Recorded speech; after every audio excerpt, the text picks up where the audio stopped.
Now, we have coming up next an important conversation about a chronic health issue that affects thousands of people every single day in Greater Western Sydney. So to discuss how the region wins its battle against obesity, I'd like to welcome Dr. Kathryn Williams, Clinical Lead and Manager of the Nepean Family Metabolic Health Service, and our interviewer, StratWest Chief Executive Officer, Faith Halliday. Please welcome them.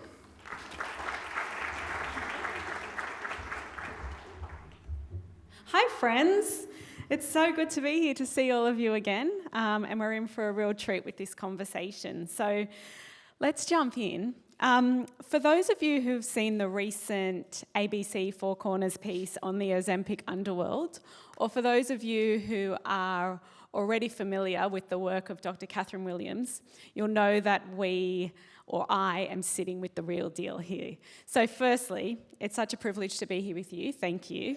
The work that you're doing at the Nepean Family Metabolic Health Centre is changing lives and making a difference. So thank you for your service. I will be taking questions from Slido if we have the time, so please send them through. But I've got a few questions that I've planned myself, so I want to get through those first. Kathryn, we know that 1 in 4 adults living in New South Wales are currently living with obesity, and that rates are higher in Greater Western Sydney compared to the rest of Sydney. So I guess just to kind of let that settle, it means that everyone in this room will be affected by this chronic disease, either directly or by extension, through a family member, a loved one, a friend, etc. To kind of humanise these stats, I'm wondering, by extension, or from your perspective, working at the coalface of a public obesity clinic, can you give us a sense of your everyday, of how urgent this issue really is? Yeah, I think this is very urgent, actually. It's turned me from a clinician into an advocate, and I'm obligated to speak on behalf of my patients because I hear their stories every day. So we need to be aware that in Western Sydney, the obesity rates are twice that of people living in the inner city areas. Now, that's a very profound statistic. So while it's 1 in 4 in New South Wales, actually out in the Nepean Blue Mountain region, it's 1 in 3. And 5% of people are living with severe obesity, which at that population level is defined as a BMI greater than or equal to 40. But what that looks like for me is chronic disease, disability, loss of function, social impairment, and early death. Now, I work at the Family Metabolic Health Service. It's an absolutely fabulous service. I'm so lucky. We're a lifespan public obesity service, so we see people aged 2 and up and also pregnant women. Now, contrary to popular belief, thinking that obesity is prevention, we've actually been able to document in our adult patients through linkage that people that come to us there's 30% fewer acute admissions and 17% fewer ED presentations in the year after compared to the year before, with cost avoidance associated with that. So obesity isn't just a risk factor, it's not about prevention, it's a true disease. We've started collecting data in our clinic, and I just wanted to talk a little bit about the first 27 patients that we've collected data. It's a small number, we are continuing to do that. I think it's profound. So the average BMI of these people is 54, right? So I said 40 was the severity cutoff. So 54, I've seen someone with a BMI of 102 this year.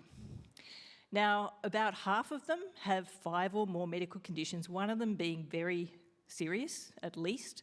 50% of them are on 3 or more medications, and at least 50% have one formal mental health diagnosis.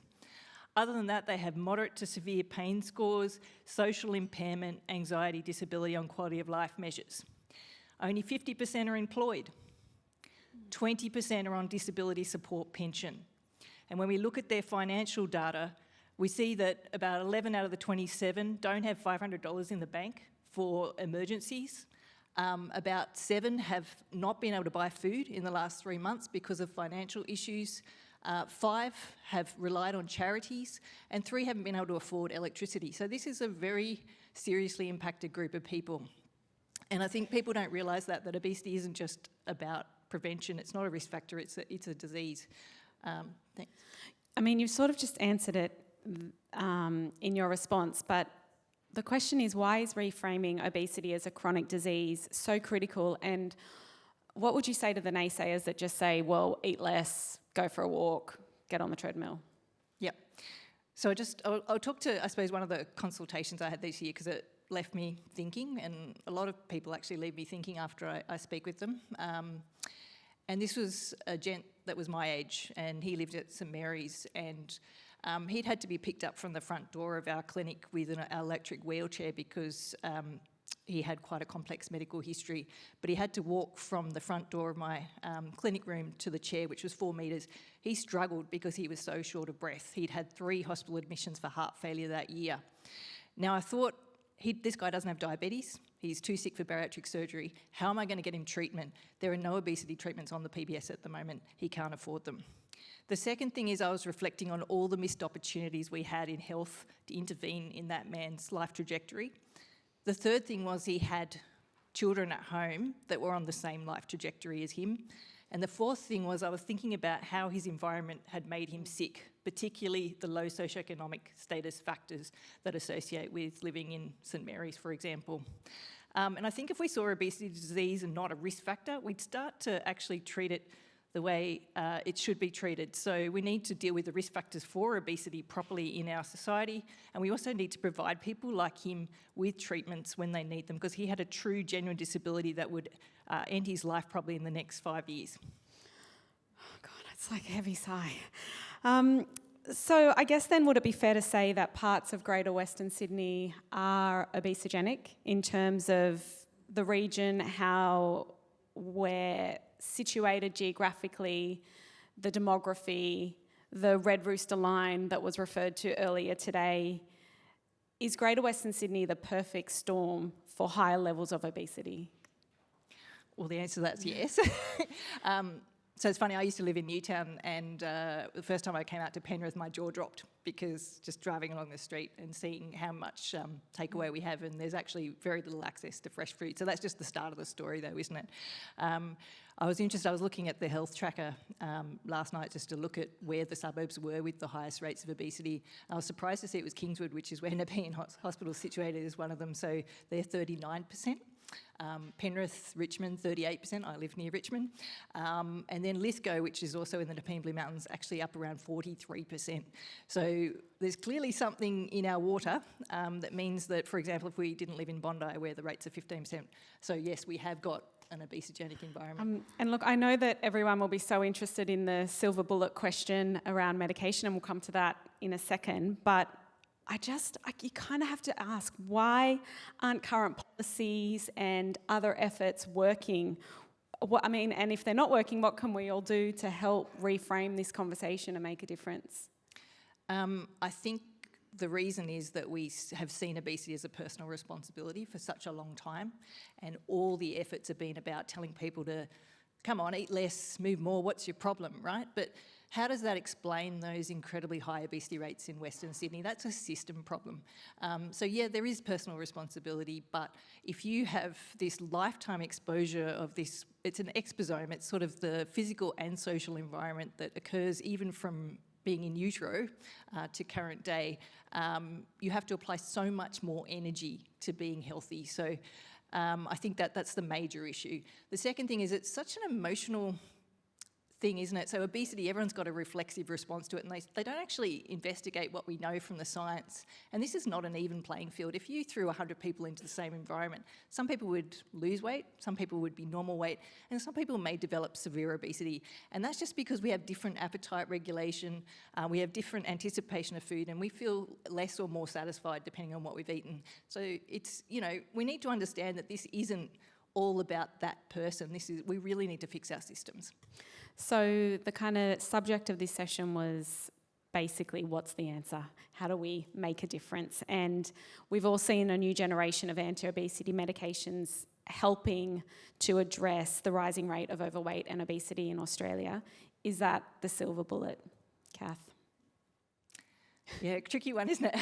I think it is for the patients I see. I really think that we need to provide better solutions for those people because they are sick and very unwell. But the goal is to have as few people needing that sort of treatment in the future. So, the obesity medications have taught us a lot about the impact that obesity is having on our health. It's actually secondary only to smoking as far as chronic disease burden. So I think smoking is about 6.6% of our disease burden in Australia, and obesity is 8.4%. So it's linked to chronic kidney disease, heart disease, high blood pressure, diabetes, and even cancers. So even things like thyroid cancer, I was amazed to see, is linked to obesity. So we are making ourselves sick, and our younger generations are being more and more affected by this, and we have to do something now. This is urgent. Oh my God, I told you she was the real deal. Look, we saw in the pandemic what happens when the supply of toilet paper is threatened and everyone goes mental and a bit feral, and it got really ugly really quick. In the context of Greater Western Sydney, how does the high demand and low supply of these medications inflame an equity discussion? Okay, let's talk about the toilet paper. So what we saw on TV were people rushing to grab a whole heap of toilet paper, and what that did was it gave people the impression of that those people weren't great people, were they? And by inference, the toilet paper got caught up in that negative press too. But what we didn't see were there were a whole heap of people that couldn't buy the toilet paper at home because they didn't have the financial means to stock up, and they couldn't physically get to the supermarket. So it creates a whole heap of conversation around, this mass rush, but actually there's a whole heap of people that need them that can't access them, and we're ignoring that conversation, and that's a point of massive health inequity. I've probably got time for 2 questions, and I'm going to take them from Slido. I'm going to take this one because it's got an exclamation mark, and it starts with amazing work, Kathryn, which I love. But the question is, if you could change one thing to change the trajectory on this critically important issue, what would it be? Social determinants of health. So, the last session they were talking about research and, clinicians identifying need. I've actually poured all my efforts into looking at the social determinants of health and the impact of treatment on social and also health literacy. So we need to probably improve inequity and link the health system to the social systems better because, chronic disease, non-communicable chronic disease is very much about that. Okay, and the final question, which has a couple of likes. Research shows practitioner weight bias is a determinant to patients accessing and continuing medical care. In what ways is weight bias being addressed? Yeah, this is a tricky one. I mean, I think we are educating clinicians now, but we need to probably take a step back and think about why we have weight bias, and I think it's just a lack of understanding of obesity. So we need to educate ourselves about what the drivers of obesity are, the biology, the exposome that people are putting through. It's not, it's not an easy thing to address, but there is it's a complex thing. There's financial gain. So, there's our systems are such that we want to oppress certain types of people. And so I'm looking at my time. It's actually You're good. Okay, we're going to go over, guys. I think, So I think we are educating, but we probably need to look at the drivers of stigma as well and address those. So Amen. I should have started. No, we got there. So we are out of time, but please join me in thanking Dr. Kath Williams. Thank you so much. Thank you. And if you haven't already, please look up the work of the clinic in the Nepean Local Health District, because the work that they're doing at the Family Metabolic Clinic is really amazing. Thank you.